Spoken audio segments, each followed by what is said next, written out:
50대가 되자 거울 속 내 모습이 낯설었습니다. 아내도 엄마도 며느리도 아닌 그냥 나로 살아본 게 언제였을까요? 그래서 저는 선택했습니다. 한 달에 딱 하루 완전히 다른 사람이 되기로. 그곳은 아무도 상상 못할 곳이었죠. 하지만 그 선택이 제 인생을 180도 바꿔놓을 줄은 그때는 몰랐습니다. 잠깐만요. 오늘 이야기가 마음에 와닿으신다면 구독과 좋아요 버튼 꾹 눌러주세요. 여러분의 작은 클릭 하나하나가 저에게 큰 힘이 됩니다. 그럼 이제 제 이야기를 시작하겠습니다. 결혼 25년 차, 저는 모범적인 아내였습니다.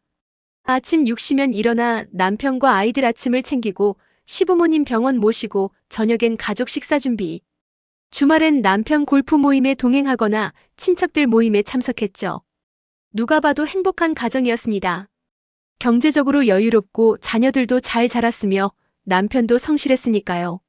하지만 어느 날 문득 화장대 거울을 보다가 깨달았습니다. 나는 누구지?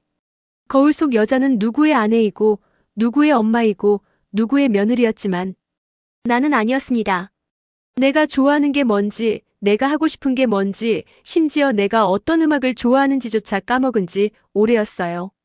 20대 때는 분명 꿈이 있었습니다. 호텔리어가 되고 싶었고 사람들과 이야기하는 걸 좋아했죠.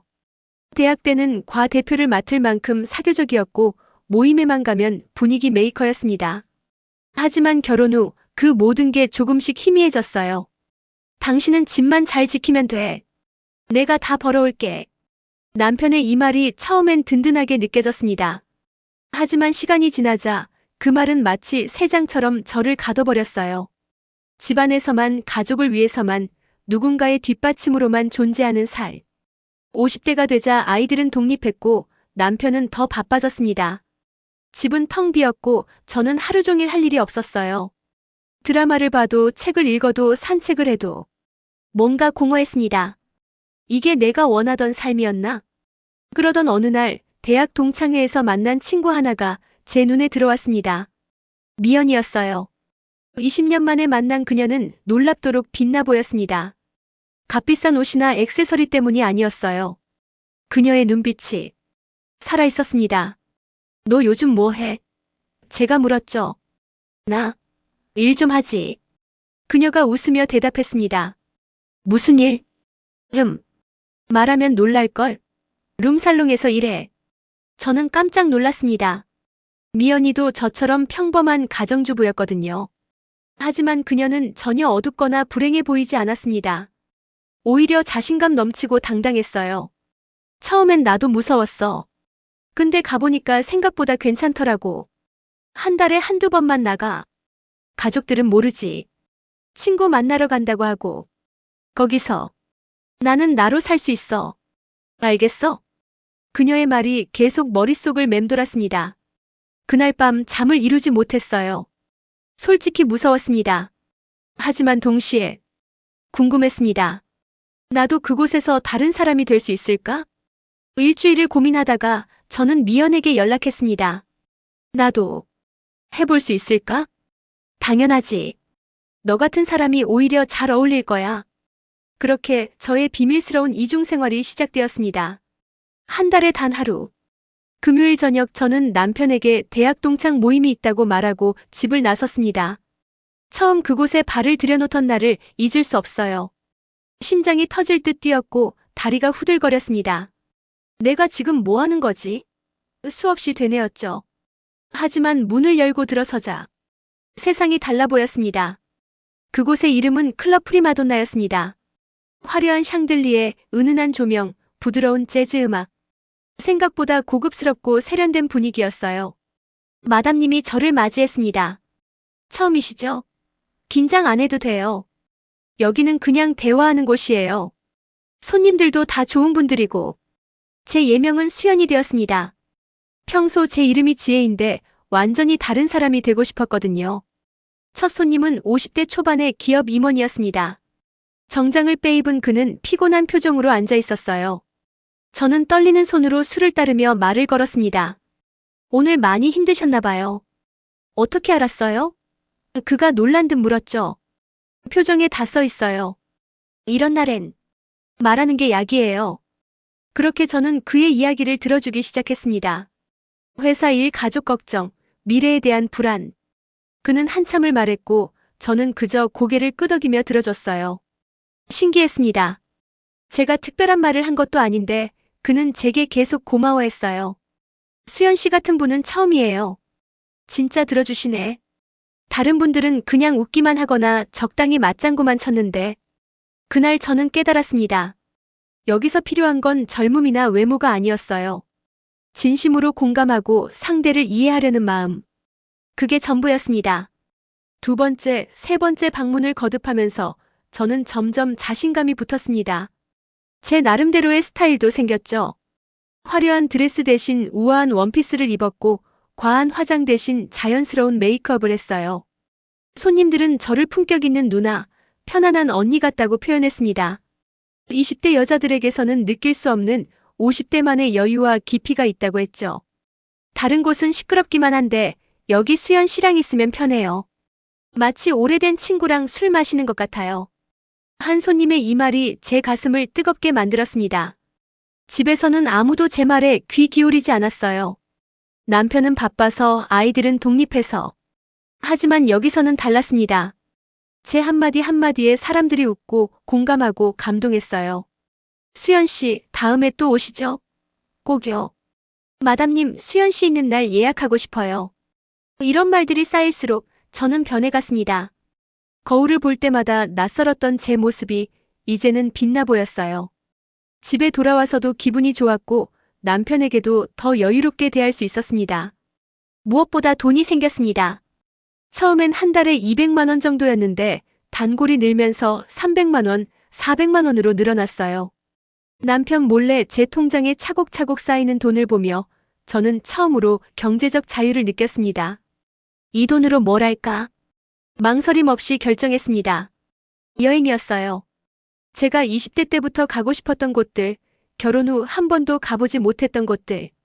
이제는 제 돈으로, 제 의지로 갈 수 있게 된 거죠. 첫 여행지는 제주도였습니다. 혼자 떠난 첫 여행. 50년 인생에서 처음이었어요.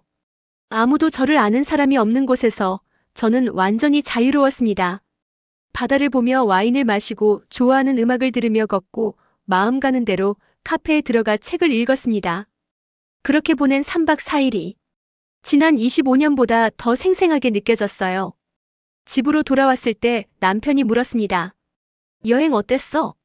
응, 좋았어. 저는 웃으며 대답했죠. 다음에 같이 가자. 그래, 그러자. 하지만 속으로 생각했습니다. 아니, 나는 혼자가 좋아. 그리고 그 생각에 죄책감은 느껴지지 않았어요. 처음으로 제 마음에 솔직해진 순간이었습니다. 6개월째 되던 어느 금요일. 평소처럼 클럽에 출근했는데 마담님이 제게 특별한 손님이 왔다고 했습니다. 오늘 VIP룸에 새로운 손님이 오셨어. 수연 씨를 지목하셨어요. 저요? 처음 오시는 분인데요? 응. 전화로 예약하실 때 차분하고 품격 있는 분이라고 하셔서 수연 씨를 추천했거든. 가슴이 두근거렸습니다. 보통 손님들과는 다른 느낌이었어요. 문을 열고 들어갔습니다. 그리고 그를 봤습니다. 준호 씨였습니다. 50대 중반으로 보이는 그는 회색 정장을 입고 창가에 서서 야경을 바라보고 있었어요. 뒷모습만으로도 어딘가 쓸쓸해 보였습니다. 안녕하세요. 수연입니다. 그가 돌아보았습니다. 그의 눈을 본 순간 뭔가 이상했어요. 심장이 이상하게 뛰었습니다. 안녕하세요. 앉으세요. 그의 목소리는 낮고 부드러웠습니다. 우리는 마주 앉았고 저는 자연스럽게 술을 따랐어요. 처음 오셨다고 들었어요. 네. 동료가 추천해서. 사실 이런 곳 별로 안 좋아하는데. 그럼 왜 오셨어요? 제가 웃으며 물었죠. 요즘 너무 외로워서요. 그의 솔직함에 저는 놀랐습니다. 보통 남자들은 자존심 때문에 그런 말을 잘 안 하거든요. 외로우시면 가족이 있으실 텐데요. 있죠. 아내도 있고 자식도 있고. 근데 그게 외로움을 해결해주진 않더라고요. 순간 제 가슴이 철렁했습니다. 그 말이 너무 공감됐거든요. 그날 밤 우리는 많은 이야기를 나눴습니다. 그는 건축가였고 평생 일만 하다가 이제 와서 뒤돌아보니 아무것도 남지 않았다고 했어요. 성공은 했지만 행복하지는 않다고. 저도 비슷해요.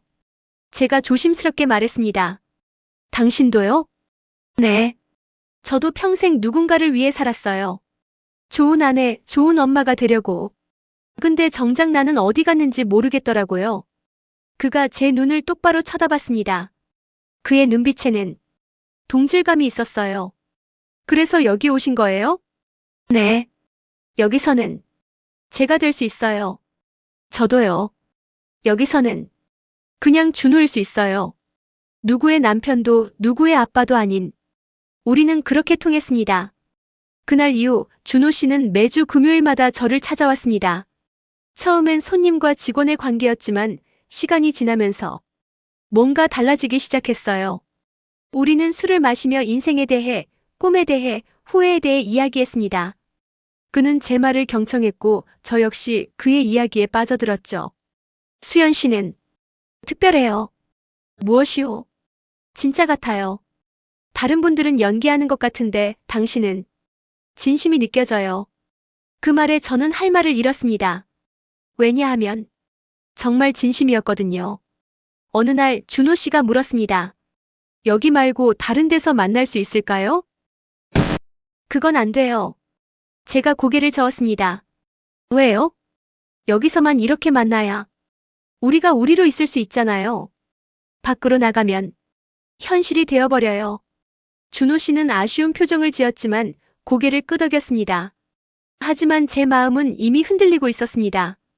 집에 돌아가서도 준호 씨 생각이 났고 다음 금요일이 기다려졌어요. 이건 단순한 일이 아니었습니다. 저는 두려웠습니다. 50대 중반의 유부녀가 설레도 되는 건지. 지혜야, 요즘 표정이 좋아졌다. 어느 날 남편이 말했습니다. 저는 깜짝 놀라 멈칫했어요. 그래? 응. 뭔가 생기가 돌아온 것 같아. 운동 시작했어? 아니. 그냥 친구들 자주 만나서 그런가 봐. 거짓말이었습니다. 제 표정이 좋아진 건 준호 씨 때문이었어요. 매주 금요일 우리의 만남은 계속됐습니다. 그리고 점점 더 깊어졌죠. 술잔을 부딪힐 때 눈이 마주치고 웃을 때 가슴이 두근거리고 헤어질 때 아쉬움이 밀려왔습니다. 다음 주에 또 봐요. 네. 기다릴게요. 그 기다릴게요라는 말에 담긴 의미를 우리 둘 다 알고 있었습니다. 어느 날 준호 씨가 작은 상자를 건넸습니다. 이게 뭐예요? 열어보세요. 안에는 섬세한 목걸이가 들어있었습니다. 화려하지 않지만 우아한 디자인에. 이거 받을 수 없어요. 왜요? 생일 선물이에요. 제 생일을 어떻게 알았어요? 지난번에 지나가듯 말씀하셨잖아요. 제가 기억했어요. 가슴이 벅차올랐습니다. 남편도 제 생일을 까먹을 때가 있는데 이 사람은 기억하고 있었어요. 고마워요. 정말 고마워요. 목걸이를 받아들며 저는 느꼈습니다. 이건 이미 선을 넘었다고. 그날 밤 우리는 처음으로 서로의 손을 잡았습니다. 말없이 그저 손을 맞잡고 앉아 있었어요. 누가 먼저랄 것도 없이. 이러면 안 되는 거 알아요. 제가 말했습니다. 저도 알아요. 준호 씨가 대답했죠. 그런데 멈출 수가 없어요. 우리는 동시에 말했습니다. 그리고 웃었어요. 슬픈 웃음이었습니다. 수연 씨, 당신은 제 인생에 다시 봄을 가져다 준 사람이에요. 저도요. 당신 때문에 다시 살아있다는 느낌이 들어요. 위험한 고백이었습니다. 하지만 멈출 수 없었어요. 그날 이후 우리는 클럽 밖에서도 만나기 시작했습니다. 조용한 카페에서, 한적한 전시회에서, 아무도 모르는 작은 레스토랑에서 우리는 연인처럼 데이트했습니다. 50대의 유부남과 유부녀의 위태로운 로맨스. 이러다 들키면 어떡해요? 제가 불안해하자. 그럼 그때 생각해요. 지금은 이 순간이 소중해요. 준호 씨가 대답했습니다. 처음으로 제주도에 함께 갔습니다.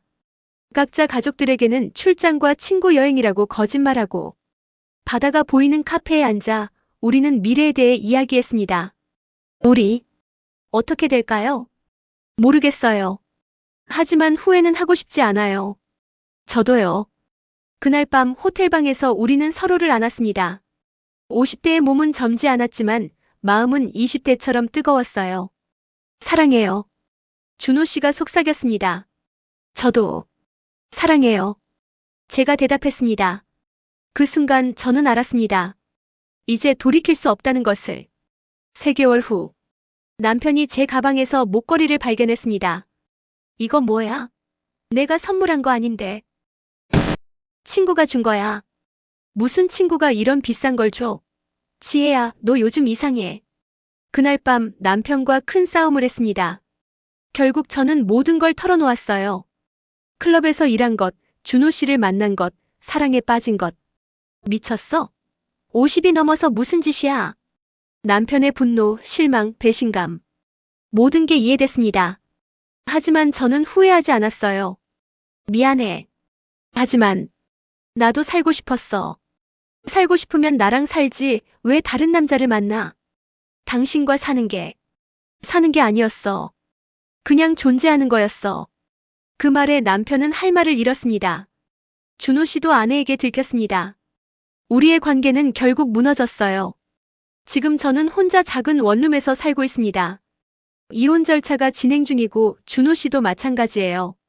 우리의 미래가 어떻게 될지는 모릅니다.